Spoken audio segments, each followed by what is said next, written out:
Banyak masalah berkelindang, banyak perilaku aneh menjadi sorotan, banyak pembahasan yang mengurai persoalan dalam perdebatan. Semua seakan menjadi hiruk-pikuk berkelanjutan tanpa penuntasan. Inilah obrolan ringan tentang fenomena menarik di sekitar kita. Orisinal, obrolan ringan seputar isu nasional.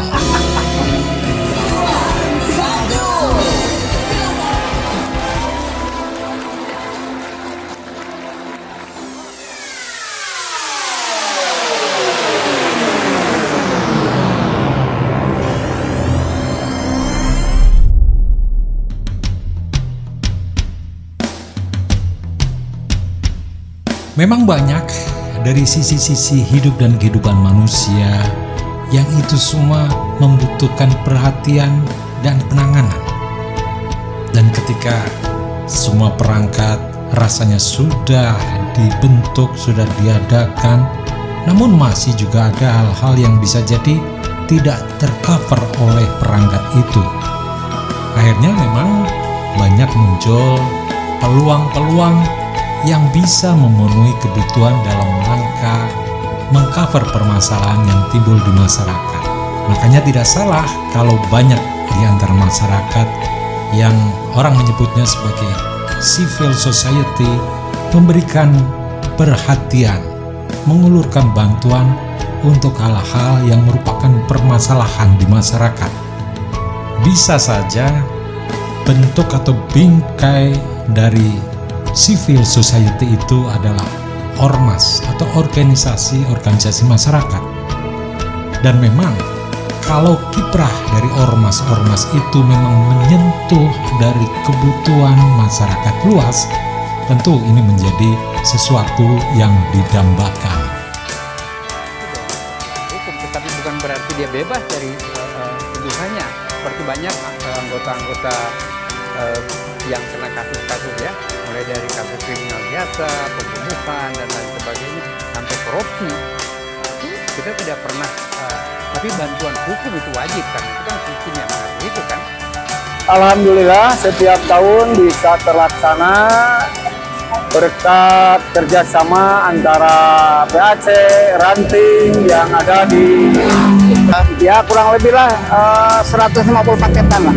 Apa saja paketnya barangkali? Paketnya ya makanan ringan lah, makan ringan kayak roti gitu, aqua, bubur kacang gitu.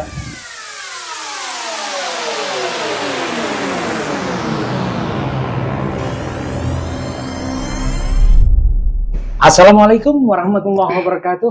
Waalaikumsalam warahmatullahi Sedulur semua, syukur alhamdulillah kita masih diberi kesempatan sehat walafiat, Alhamdulillah. masih bisa saling ketemu, saling menyapa, dan seperti biasa kehadiran kita kan hanya sekedar ngobrol ringan gitu ya, lewat orisinal. Obrolan ringan seputar isu nasional. Kita beberapa waktu agak lama vakum juga, nggak ngonten katanya. Nah, sekarang kita mencoba menyinggung sedikit lah tentang hal yang kemarin-kemarin juga sudah sempat hangat, Ya, ya. tentang pro dan kontranya terhadap organisasi masyarakat. Oh ya, ormas ya. gitu ya. Menarik itu, banyak yang menarik itu. Jadi apa ya? Sebenarnya ya wajar-wajar saja ketika ada organisasi apa mengatasnamakan apalah ya. Iya. Tapi memang kalau kaitannya dengan organisasi masyarakat itu jelas aturannya, undang-undangnya kan juga sudah ada ya. Cuma memang sekarang yang jadi persoalan yang banyak dikritisi kan soal perilakunya. Ya saya kira kalau kita saya yakin semua ormas yang legal itu sudah punya anggaran dasar dan anggaran rumah tangga itu pasti toh. Ya. Nah, tentu di anggaran dasar dan anggaran rumah tangganya itu semua punya tujuan baik. Cuma mari kita lihat artinya kenyataan-kenyataan yang ada. Jadi sebenarnya tidak hanya sekarang, sejak dulu itu ormas-ormas yang bermunculan apalagi temporer. Yang saya sebut temporer itu artinya ada kepentingan-kepentingan tertentu baik itu nasional maupun hajatan-hajatan tertentu. Ya. Sebenarnya kan keterlibatan ormas itu macam-macam. Dari dia katakan urusan-urusan yang bersifat kemasyarakatan, kemudian sifat yang pemerintahan sampai kepada persoalan-persoalan politis, itu sering mereka itu atau ormas-ormas itu memang terlibat baik secara langsung maupun tidak langsung. Itu yang pertama. Kemudian yang kedua sebenarnya apapun yang namanya ormas itu sesungguhnya adalah bagaimana tingkat kebermanfaatannya terhadap Nah, masyarakat. yang saya dari tadi tak simpen itu kan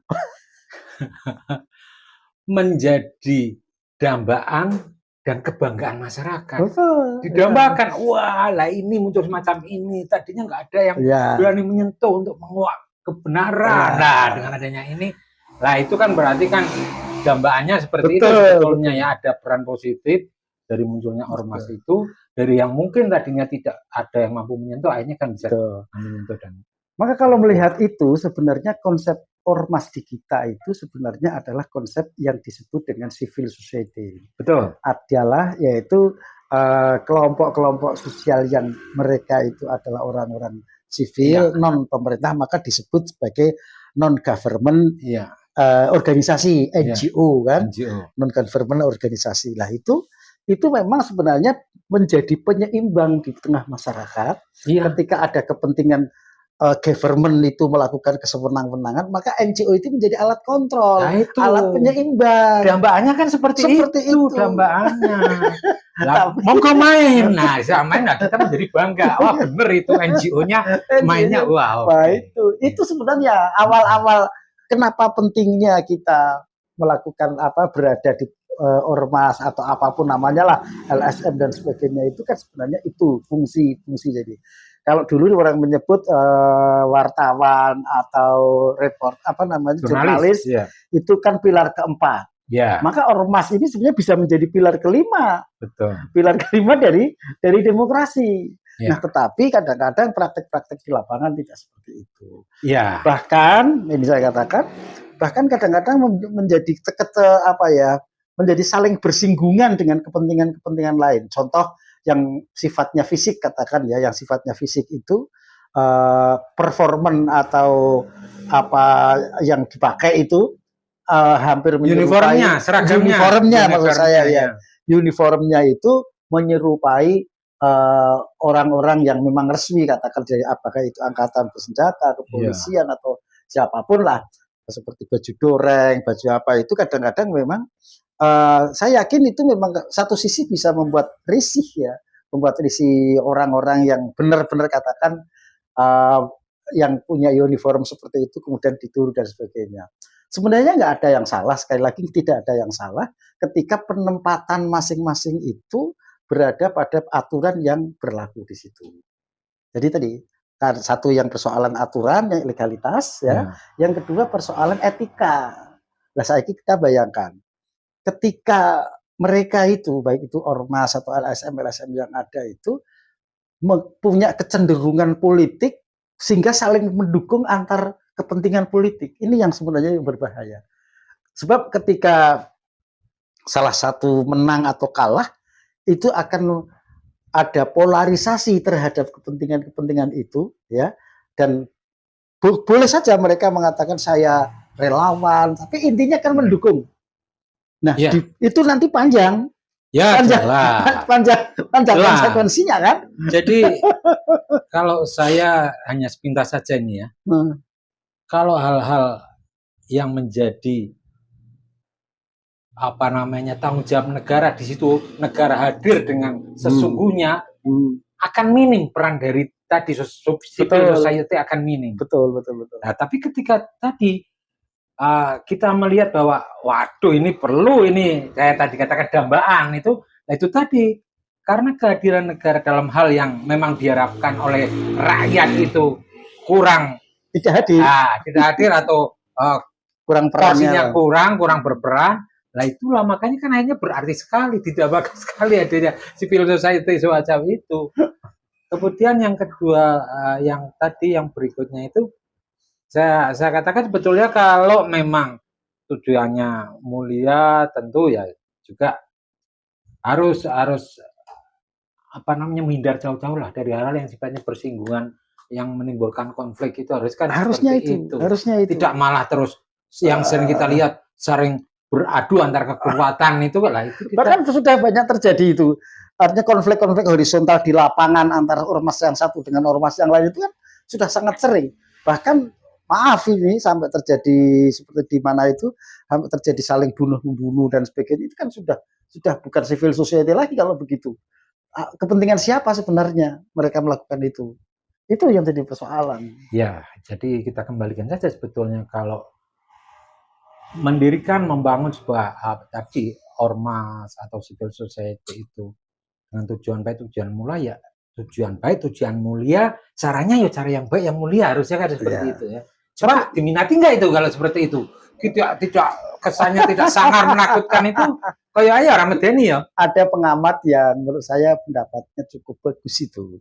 Apa ya saya lupa ya namanya. Jadi gini, sebenarnya karena kenapa mereka muncul dan menimbulkan perilaku-perilaku yang tidak sesuai dengan kehendak masyarakat, itu salah satunya karena mereka nganggur. Betul. Nah, karena nganggur, kenapa nganggur? Pemerintah tidak memberikan fasilitas pekerjaan, pemerintah tidak menyediakan lahan pekerjaan. Nah itu muncullah organisasi-organisasi semacam itu. Ya berarti kepentingannya apa? Bisa ditebak. Kepentingannya adalah memang untuk mencari kerja di situ. Iya. Ya kemudian kan repot. Dari dia menguasai tukang area parkir sampai menjaga hajatan orang, bahkan kadang-kadang yang lucu itu dukungan itu kepada penguasa tertentu menggunakan itu, padahal yang namanya penguasa, katakan seorang bupati, wakil bupati atau gubernur, itu mereka sudah punya perangkat pengaman, Ya sudah jelas. punya perangkat itu dan secara struktur ya sudah lengkap. sudah lengkap. Cara Syarat kasarnya, kelengkapannya itu sudah iya. tidak kurang-kurang. Mau perintah apapun mereka ada satpol pp, gitu, ada kepolisian, ada itu dan sebagainya. Itu sami nawatona kalau terhadap pemimpinnya, Pak. Ya kenapa harus tampil Mengambil itu iya, lagi. ya lah seperti tadi mungkin ada betulnya. Jadi ya sudahlah maksudnya kan. Itu kan sebagai sumber penghasilan barangkali ya. Betul, salah satunya itu. Yaitu kita saya kira wajar aja. Jadi saya setuju. Jadi kita jangan terlalu banyak menyalahkan ormas itu. Artinya karena memang dari sisi kepentingan ekonomi itu memang rata-rata ini mereka memang belum mapan dalam hal artinya rekrutmennya itu. Nah saya mau apa? Saya lebih baik ikut ormas ini karena siapa tahu ada kepentingan ekonomi yang bisa saya peroleh. Itu bedanya yang menurut saya yang membedakan antara ormas-ormas yang biasa saja dengan ormas-ormas yang dari ada latar belakang keagamaan. Mungkin kalau ormas yang keagamaan itu ada punya niatan untuk berdakwah, untuk melakukan sesuatu, gitu kan? Jadi mungkin misinya secara umum kan sudah bisa diketahui oleh masyarakat luas. Betul. Bisa dari ormas yang tadi basicnya organisasi keagamaan ya tetap kan ya. Misalnya dalam rangka memberikan pengamanan pada tokoh-tokoh agama, ulama. Yang saya tahu kalau yang ormas yang di keagamaan itu memang yang dijaga atau yang untuk membentengi dirinya sendiri organisasi itu ya. Apakah itu dari unsur agama apapun lah, umpamanya yang baik yang nyata yang ada di sini, baik itu di NU maupun di Muhammadiyah. NU punya Panser katakan ya. Kemudian Muhammadiyah punya Kokam. Itu tugasnya ya memang untuk mengamankan acara-acara mereka, katakan internal ada pengajian, internal. Ada pengajian, kemudian mereka punya pesantren untuk jaga keamanan pesantrennya. Kalau Muhammadiyah punya sekolahan-sekolahan, rumah sakit. Itu memang jasa-jasa penjagaan semacam itu diberikan pada tadi organisasi pemuda ya. Kalau di ormas itu kan organisasi pemuda baik Panser maupun Kokam itu kepentingannya untuk itu. Jadi tidak untuk kepentingan umum, apalagi melangkai hak-hak kewajiban polisi dan aparat ya. Aparat itu kan kita sudah punya aparat. Nah itu. Ya, jadi ini kita mencoba sedikit menyimpulkan bahwa ya ada yang memang sementara ini masih masyarakat itu mendambakan ajannya ikut serta dari ya tadi komponen-komponen yang membentuk ormas itu dalam rangka menyentuh hal-hal yang mungkin tidak tercover yang berwenang gitu kan. Sebenarnya banyak lahan-lahan yang bisa dilakukan ya sepanjang itu tidak. Contohnya gini, mereka itu kan juga gesit biasanya berada di jalur terdepan ketika ada bencana. Iya. Nah, itu saya apresiasi lah pada mereka, baik itu organisasi keagamaan atau ormas-ormas itu kadang-kadang memang begitu cepat ada tanggap untuk Tanggap darurat. tanggap darurat, mereka terlibat di situ. Kemudian ketika ada bencana, apakah itu sifatnya darurat di masyarakat, kemudian dulu ada COVID, ada segala macam yang muncul di masyarakat, dari kebutuhan masyarakat, saya kira itu benar. Cuma tadi sekali lagi dalam hal keberpihakan politik ini mestinya tidak harus terlalu masuk ke dalam keberpihakan dalam hal keputusan politik. Justru yang ideal itu menjadi dia berada di luar circle dari kepentingan politik penguasa. Ya, itu yang mungkin ini kemandirian bentuknya. Ya. Itu yang susah. Jelas. Untuk mandiri itu kan butuh penopang. Nah, gitu, itu penopang. Betul. Nah, makanya ketika penopang itu ada, ya tentunya kita ada ditopang, masa sih ya gitu kan. Nggak tadilah itulah. Padahal civil society itu tujuannya adalah kemandirian. Iya. Tujuan kemandirian sosial bagi masyarakat sipil kan begitu kan. Jadi fenomenanya seperti itulah. Jadi organisasi masyarakat di satu sisi memang ada dibutuhkan, tapi di sisi lain juga sebetulnya harus secara actionnya itu juga harus tidak melebihi batas, dalam artian ya tetap dalam koridor-koridor ketentuan yang ada. Betul. Jadi semuanya bisa merasakan kemanfaatannya. Betul. Ya, saya kira gitu. Oke. Jadi begitulah memang yang terjadi di tengah-tengah kita ya, sehingga kita ya ringan-ringan saja lah ngobrolin gitu urusan Cipanju, karena memang isunya kan di nasional ada juga tentang ormas itu. Oke, terima kasih tentunya untuk kebersamaan sedulur semua. Kita sementara pisahan. Insya Allah kesempatan lain kita ketemu lagi. Assalamualaikum warahmatullahi wabarakatuh. Waalaikumsalam warahmatullahi wabarakatuh.